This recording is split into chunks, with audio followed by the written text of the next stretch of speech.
guys, I just saw Haunting in Venice. This is the third movie in Kenneth Branagh's adaptation of Agatha Christie's Poirot series.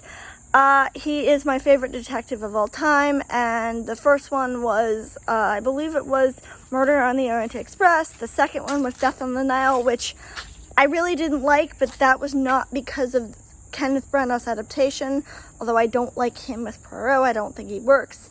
That was more because I thought the story was too shallow and it was too forward in the culprit. I figured it out almost immediately. This one I did not figure out almost immediately. I figured out the solution, but I did not figure out who it was. Although this story is only loosely based on its source material, which is a story called Halloween Party. The names are the same. There is still a murder attempt with an apple bobbing bucket, but that's pretty much it. The original story was that a little girl named Joyce was going around telling people that she had seen a murder. She hadn't. The person who had seen the murder was somebody else, but she co-opted her story, and the killer thought she had seen them commit the murder, so they killed her, and then Poirot had to figure out, what did she actually see, if anything, and who the killer was. That is pretty much the end of the similarities, except Ariadne Oliver is in both stories, but other than that, there is no similarity. This version, he is retired in Venice. Ariadne comes to him and is like, "Hey, do you want to see a seance?" And he's initially like, "No, I don't, I'm retired from that kind of thing." But she convinces him to go because she thinks the woman is a fake, and she wants him to prove it. So he goes, and the woman basically ends up revealing through a series of events that the daughter of a very famous socialite was actually murdered, and she is then subsequently murdered, and Poirot has to figure out who it was and why. As I said, I figured out the solution. I figured out the culprit's method, but I didn't figure out who the culprit is. I had a pretty good idea, but I was like, in this case, it could be any one of these people. I narrowed it down to two, so that should tell you how good this story was. And this story is very good. It is very interesting. It is very well told. I liked all the characters. I thought they were all interesting. I liked the twists the story takes. I loved Tina Fey. Tina Fey as Ariadne needs to come back in like a million more stories because she is just perfect. Whoever picked her, they knew this character and they knew who would work. So, the story is very good. There is only a couple things I did not like, and that's going to get into spoiler territory. So if you're not interested in spoilers, I'm just going to tell you now that this movie was really good, best of the three, and I would highly recommend you go see it. But spoiler time. So the killer ends up being the mother of the murder victim. And she was poisoning her daughter because her daughter was going off with this guy, and she couldn't stand to see her daughter leave her, so she started poisoning her. Her nursemaid is the one who accidentally killed her daughter. Actually, in reality, it was an accident, but she set it up to make it look like the daughter fell off the balcony.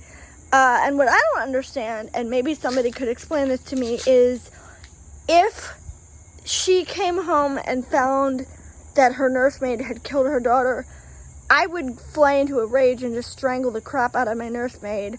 Either that or she would have killed the nursemaid, you would think, to keep her quiet. Because the murders are... She thinks that one of them is blackmailing her. In fact, this reminds me of that one episode of Monk where the couple is being blackmailed because the guy killed his first wife, and he's being blackmailed by one of the jurors, but he doesn't know which one, so he kills all of them one by one because he's not sure which one, and he can't risk trying to figure it out, so he just starts killing all of them. I think that took inspiration from that, but sorry, I apologize for that. She starts killing the people she thinks blackmailed her, because the psychic shows up out of nowhere and just announces a seance, so she thinks the psychic is one of the blackmailers, and that's fine.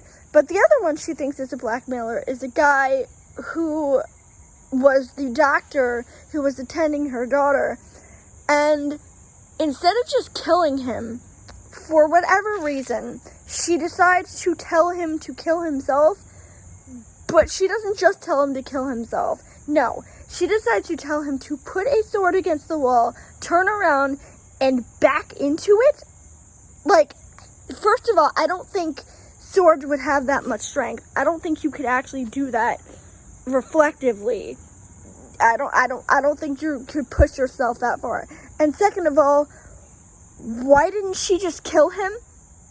It's so convoluted and stupid. It doesn't ruin the movie, but it makes it harder for me to like this movie because it's just so convoluted. Also, his son ends up being the blackmailer, which is, I guess, an interesting twist, but the problem is I don't think an 8-year-old would have the mental capacity to understand what was happening or how to do that. But other than that, it was a very good movie.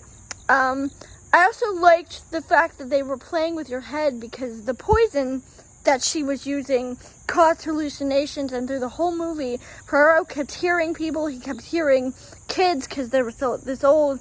I'm not sure exactly what it was. It was like a rhyme or some kind of story, and we were led to believe this had something to do with the murder, and he kept hearing creepy children, and at one point, he was in the bathroom, and he looked up, and there's just this really creepy woman with long stringy. It was so well done.